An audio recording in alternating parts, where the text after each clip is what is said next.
Swiney Bozo. Yo, it's the future, you know. Yo, it's some dash. Hey, man, this is Heat Hustler, man. What up, it's TG 9 times 10, the problem child. Tune in to GFG TV. Be normal. You're now tuned in to GFG TV. As you tuned in to GFG TV, you know what it is, man. And you tuned in to GFG, you know what I'm saying, TV. Tap in. You're now tuned in with GFG TV.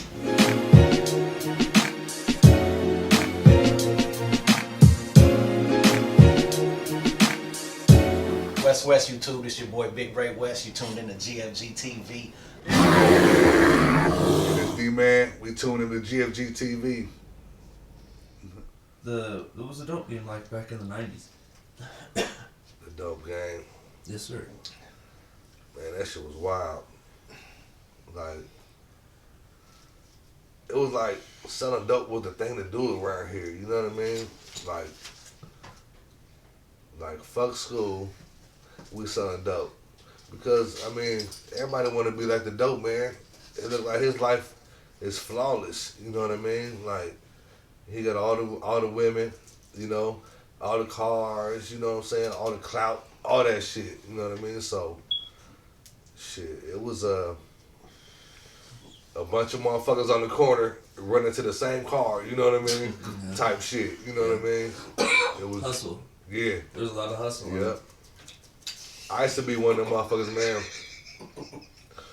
I didn't want to be in that chase out there. Plus, motherfuckers doing that shit during the day in broad daylight, and I was like, that shit just seemed hella foolish to me. Like, why would you do that in broad daylight when you can do it at night and shit? You know what I'm saying? And at least have a chance of getting away. You know what I'm saying? So I was always around that shit. You know what I mean? I'd just be sitting there watching niggas do that thing. You know, and I wait till everybody's at the club and all that shit. I was one of them guys on a late night when everybody at the club doing their thing and all that shit. I'll be the motherfucker at 2, 3 in the morning getting whatever I can get. If the money might not be like it was during the day, but I'm not going home broke. You feel me? And I just felt like it was dumb as hell to do that shit during the day. I ain't knocking nobody who did it. You know, get it how you live. You know, but that wasn't my thing. I'm like, fuck that. I don't want to be seen. I don't want motherfuckers knowing none of this. You know what I'm saying? Like, if they run across me, I want them to think I'm a schoolboy. You know what I'm saying? Hey, I'm just walking through here. You know what I'm saying? Going home. I'm on my way home. You know what I mean? Shit. What was clothing like? Clothing? Yeah, what was clothing popular? What we all rocking back in the 90s? Oh, shit. You did say the 90s. I feel like I'm finna be like, damn, y'all aging a motherfucker like a motherfucker. But it's all good. Shit, cross colors, that was a big thing here. Cross colors. Hey, y'all remember the medallions though? Back in the day, hey, motherfuckers used to have these medallions and shit on they like African medallions. Remember the African medallions? With the beads and stuff. Yeah. That was the shit back in. And back in the day, we used to steal motherfucking Cadillac symbols and make necklaces out them bitches. We'd be on top of a motherfucking bumper like, Sam! You know, straight up. Oh, no. And back then, they used to have the gold ones. You shit. get the gold one, nigga. Shit, you on to something. You know what I mean? And the gold ones, more times than not, they had the horn. So you got to snap that bitch off fast. You know what I'm saying? You got to hop right on that bumper 2 feet. Bam! You know what I'm saying? And just take off. And just dip. Because that horn going to sound. You know what I mean? Yep. I switched subjects and shit on accident, but No, you good. That's fuck it. I'm just going with the flow. You feel me? Good, bro. What about the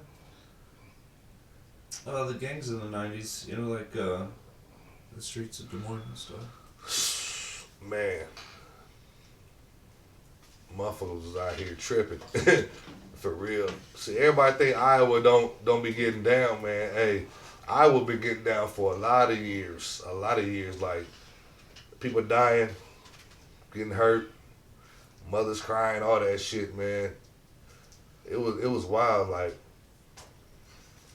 Dukes of Hazzard type shit, like motherfuckers running stop signs, stop lights, all that shit, chasing motherfuckers and shit, hanging out the window shooting. You know what I mean? Like, yeah, it was something.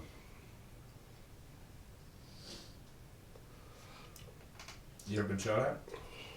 Yep. As a matter of fact, I have. a few times. Well, a couple times. You know what I mean? You've been shot. No, I ain't been shot. I done shot at some motherfuckers too. Not that that's relevant, but hey, that's part of the game. You know what I mean? Like, motherfuckers shoot at you, you shoot back. Period. You ever lost a homie to the streets? Have I ever lost a homie to the streets? Nope. All my niggas was on street shit, but unfortunately, both my main homeboys died from car accidents and shit. You know what I'm saying? Being on well, one died from just one was like a he was a flashy dude, you know what I mean? Like, he was a flashy dude, man, and he loved partying and shit. You know, he might have, I think he had enough, he had too much one night and was dipping down Fleur. And you know, Fleur got that bend when you start going into downtown and shit. And he hit that bend and motherfucking, and he hit a curb and his car flipped over the long way. You know what I mean? Flipped over the long way. Yeah, There's somebody in the back seat. He flew out the back window. You know what I mean? And then when they found my guy, he was smashed down like where the pedals are type shit. You know what I'm saying? So I lost him like that. And then my relative Lou, both them niggas, rest in peace. Lou was on a high speed chase and right down here on Hickman, he ended up driving into a creek and shit, and the car was flipped upside down and he drowned in creek water. At least that's what I was told. You know what I'm saying? Like running from the police type shit. You know what I'm saying? Luckily, I ain't never lost nobody to no gang violence and shit. I've had homies get hit up, get shot and shit. You know what I'm saying? But my niggas done shot some motherfuckers up too though. But that's irrelevant. You know what I mean? Yeah. Either way it go, man. Yeah. What were drugs like popular drugs back in the 90s around here? I know there was everything pretty much now, but Yeah. what was really going on around here? Shit, we smoke weed. You know what I mean? I mean, there's a little powder and shit around and shit, but if it ain't green, it ain't good over here. You know what I mean? Anything else? I know specifically back then, like if you do anything other than green, well, motherfuckers smoke the piss, the wet. You know what I mean? But if a motherfucker did powder back in the day, though, you know what I'm saying, you was considered like on some geeker shit. Well, probably in certain circles. In my circle, that's what it was. You know what I mean? Like we didn't do that shit. You know what I mean? Yeah. Excuse me. I didn't do that shit because I knew where cocaine could take you from my mom. You know what I'm saying? I mean, whether it's rocked up or not, you know what I'm saying, it's still cocaine. You know what I mean? But I don't knock nobody who do it, you know what I mean? But that ain't for me. That's not my thing, you know? Yeah. How old were you when you had your first child? 17. Out here reckless, you know what I'm saying? I ain't mad at it though. I was 17, about to be 18 and shit. She turned out to be cool though, you know what I mean? But she was yeah. Talk about B-Rok. Who's that? Do you know? The homie B-Rok? Yeah. That's the homie, man. B-Rok was a rider. If you know what a rider is, you know what I'm saying? He was down for the cause, you know what I mean? B-Rok was one of them dudes, man. He was older than us, but he used to always come through. Actually, a lot of the older homies wanted to come through and fuck with us though, cause we were some cool little young niggas, you know what I mean? We always had the ladies. We always had the young ladies. You know what I'm saying? Nigga, we always had the young ladies. And these niggas always wanted to be around, you know what I'm saying? And but B-Rok, he used to come through and fuck with us heavily, man. Shout out to B-Rok, you know what I'm saying? Always the homie, you know. He He was the first cat that I ran across, well that we ran across that was doing this whole music thing. Like, he was serious about his shit, you know what I'm saying? Like, he'll fight, shoot, and stab a motherfucker about his music. Yeah. For real, though. You know what I mean? Like, he was dead serious. He was trying to make it. For real, you know what I mean? But, he would come fuck with us, man. Show us love all the time. And shit, that's the homie. What was it like going to school with your cousins Juno and Ali? Oh, that shit was dope. That shit was dope. 'Cause Juno was like a year older, you know what I mean? And Juno was hella athletic, you know. So he was like a good. He was somebody that we seen doing his thing, and we was like, shit, we gonna keep on keeping on too. You know what I'm saying? We see Juno doing his thing. You know what I mean? Like, but that shit was priceless though, especially with Ali. Shout out one more time to my relative Ali Stewart. You know what I'm saying? Cause he, me and him, we went to Callahan. Yeah, we went to Callahan and Roosevelt together. You know what I mean? And so we was always together. I mean, he used to meet me at the crib on his bike, and I hop on my bike, and we would ride to school type shit. You know what I'm saying? Yeah. And stop and smoke a little weed on the little bridge on the way to the catwalk on the way to Roosevelt. You know what I'm saying? During lunch and shit. Oh yeah, it was dope. It was dope. Shout out to the bug. Juno. You know what I'm saying? What about good people? Your relationship with Tony Simmons, Big Tone, baby? Big Tone? Oh, Big Tone, baby. Big Tone, baby. Hey, that's my guy.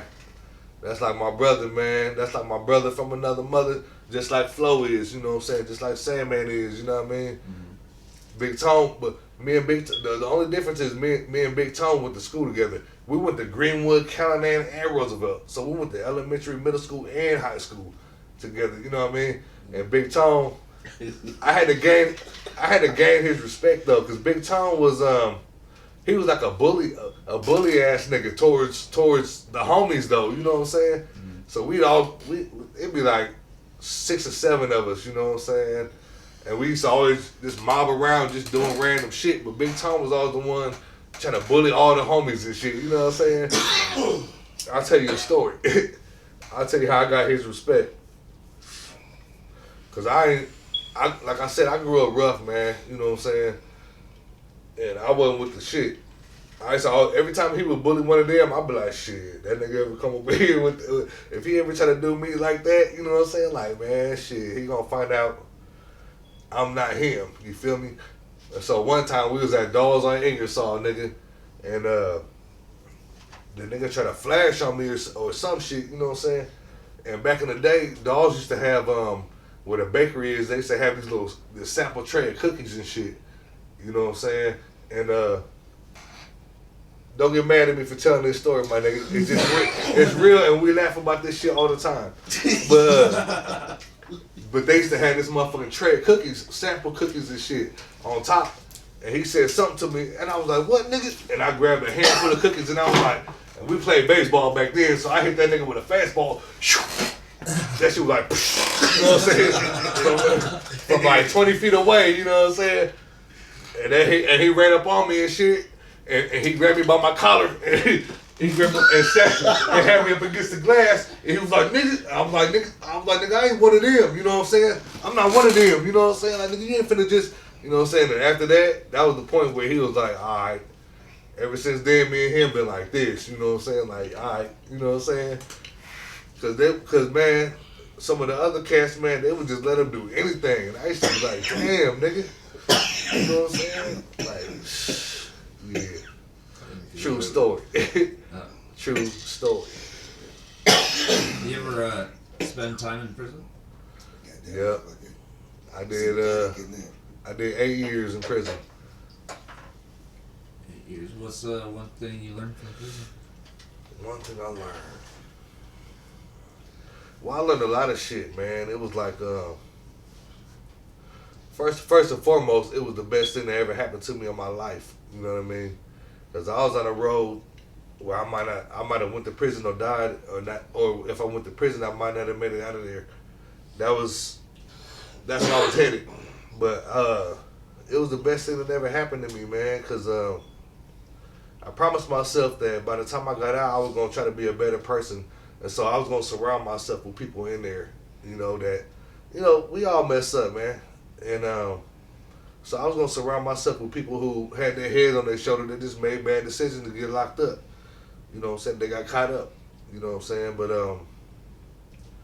so I was determined to become a better person, and it taught me a lot. It taught me how to like body language. You know what I mean? Body language. You can tell when somebody's on some bullshit and when they ain't. You know what I mean? And yeah, what was the question again?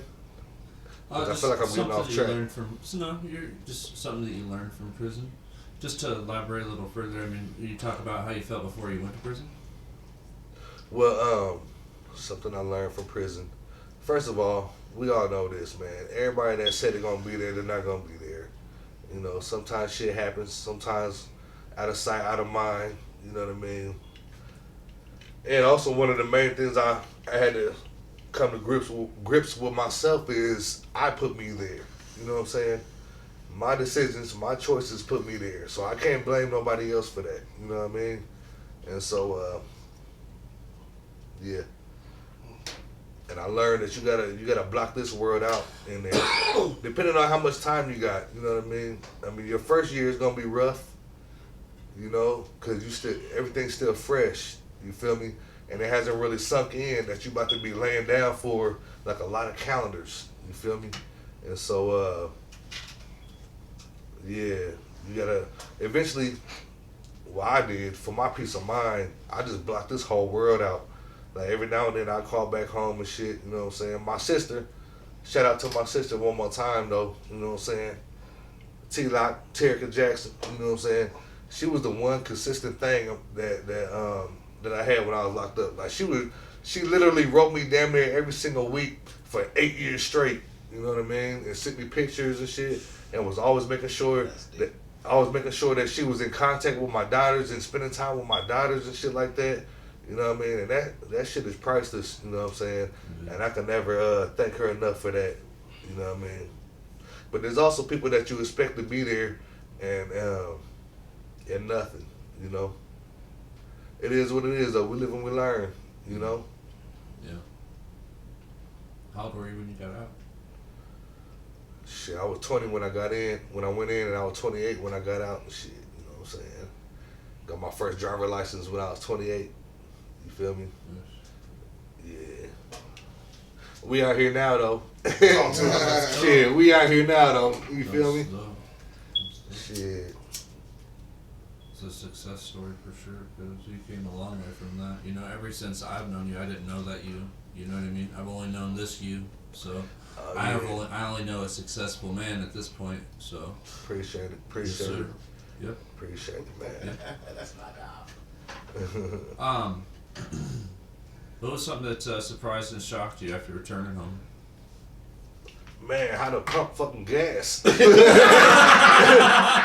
that shit was like, hey, I literally had to ask the motherfucker. I was like, I had the motherfucking thing open and shit. I was like, man, I don't even know how to do this shit, man. And I was like, so I walked up to this chick. She was in the next pump over. I was like, excuse me. I was like, I've been away for a little bit and shit. You know what I'm saying? I didn't say I just came from prison. You know what I'm saying? I was like, I've been away for a little bit. Is there any way you can show me how to do this gas pump? You know, and she showed me, and after that, it was all good. But before that, I was stuck. I was like, damn. You know what I'm saying? Like, this some new shit right here. But back in the day, you just put a thing out, put the thing in the thing, and hit the lever and shit. You know, let it ride. Yeah. But shit, now they got the push button and credit cards and all that shit. And I'm like, I think at the time all I had was a goddamn EBT card or something. And the $200 they give you, you know what I'm saying? You know what I mean?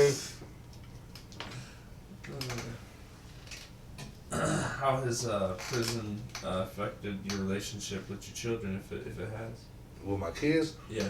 Well, my first two, when I went in, man, when I first went in, man, I had 2 kids, 2 daughters. You know, my 2 oldest daughters, and I missed a large chunk of their life, you know what I'm saying? But shout out to B-Rok from Platinum Cuts. He took them in, you know what I mean? That's their uncle, you know what I'm saying? That's their uncle. He took them in, and he raised them right, you know what I mean? And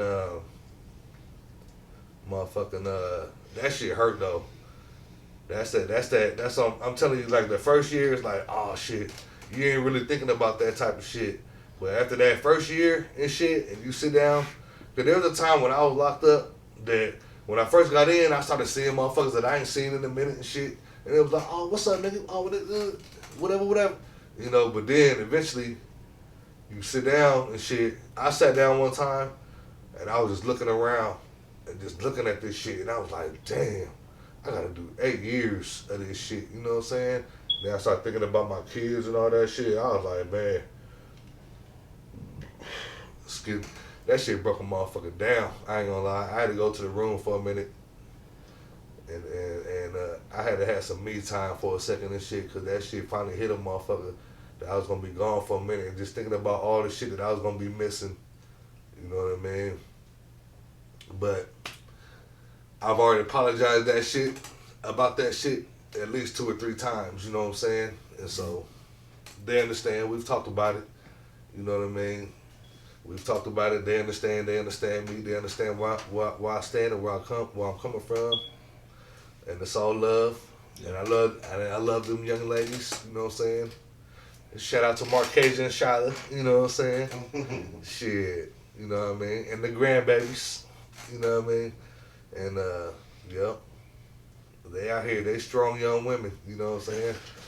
Thankfully. You know what I'm saying? So, TV.